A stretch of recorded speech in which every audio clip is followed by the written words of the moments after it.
ناظرین کرام، السلام علیکم ورحمۃ اللہ وبرکاتہ۔ ہم سب یہ بات جانتے ہیں کہ انسان پیدا ہوتا ہے اور زندگی گزار لینے کے بعد پھر اس خالق حقیقی سے واپس ملنا بھی ہے۔ تو ان زندگیوں میں ہم نے کیا عمل کیا، ہم نے کتنے کار خیر کیے، ہم نے اپنی زندگی کے لیے کیا کیا اور آخرت کے لیے کیا کیا۔ تو ایک حدیث شریف ہے حضرت ابو ہریرہ رضی اللہ تعالی عنہ کے حوالے سے کہ اللہ کے نبی صلی اللہ تعالی علیہ وسلم نے ارشاد فرمایا، اذا مات الانسان انقطع عنہ عملہ الا من ثلاثہ، کہ جب انسان اس دار فانی سے چلا جاتا ہے تو اس کے عمل کے دروازے بند ہو جاتے ہیں، سوائے 3 ایسے دروازے کہ انسان نے اگر اس کام کو کیا ہو اپنی زندگی میں رہ کر کے تو اس کے مر جانے کے بعد بھی اللہ پاک اس کے اس عمل کا ثواب دیتا رہتا ہے۔ چلیے وہ دیکھتے ہیں کہ اللہ کے نبی صلی اللہ تعالی علیہ وسلم نے وہ 3 باتیں کیا بیان فرمائی ہے۔ اللہ کے نبی صلی اللہ تعالی علیہ وسلم نے فرمایا، الا من صدقۃ جاریہ، ایک تو یہ کہ انسان اپنی زندگی میں رہ کر کے ایسا صدقہ کیا ہو، ایسا مال اللہ کی راہ میں خرچ کیا ہو کہ لوگ اس سے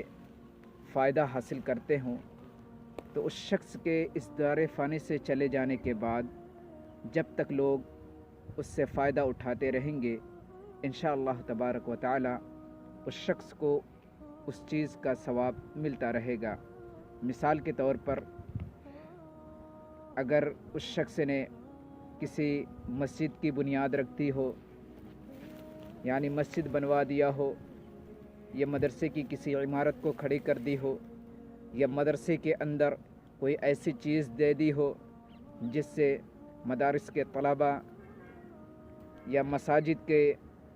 امام یا محلے والے یا اسی طریقے سے مسافروں کے لیے کوئی مسافر خانہ بنا دیا ہو، یا ان کی سیرابی کے لیے پانی کا انتظامات کر دیے ہوں، تو جب تک اس سے لوگ اس فائدہ اٹھاتے رہیں گے، اللہ تبارک و تعالی اس شخص کو اس کا ثواب دیتا رہے گا۔ یہ صدقہ جاریہ میں آتا ہے۔ اور دوسرا، اللہ کے نبی صلی اللہ تعالی علیہ وسلم نے فرمایا، او علم ینتفع بہ، کہ ایسا علم انہوں نے حاصل کیا ہو کہ جس علم کے ذریعے لوگ فائدہ اٹھاتے ہوں۔ اس کی مثال یوں ہے کہ ایک شخص نے علم حاصل کی اور علم حاصل کرنے کے بعد وہ دوسروں کو علم سکھایا۔ اب اس طریقے سے جب تک یہ سلسلہ چلتا رہے گا اس شخص کو اس کا ثواب ملتا رہے گا، یعنی قیامت تک اگر ان کا سلسلہ چلتا رہا تو اللہ تبارک و تعالی اس علم کے ذریعے اس شخص کو قیامت تک فائدہ پہنچاتا رہے گا۔ اور تیسرا جو اللہ کے نبی صلی اللہ تعالی علیہ وسلم نے فرمایا کہ او ولد صالح یدعو لہ، کہ انسان اپنی زندگی میں رہ کر کے اپنی اولاد کو نیک بنایا ہو، صالح بنایا ہو، اللہ کے احکام کا پابند بنایا ہو، نبی کریم علیہ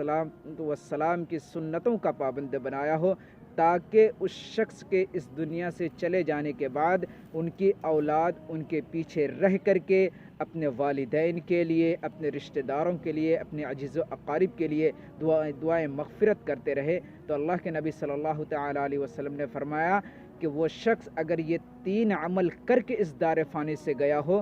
تو اس دار فانی سے چلے جانے کے بعد انشاءاللہ تبارک و تعالی اس کے اس 3 کام کی وجہ سے ان کے موت کے بعد بھی اس کا ثواب ملتا رہے گا۔ اللہ تعالی ہمیں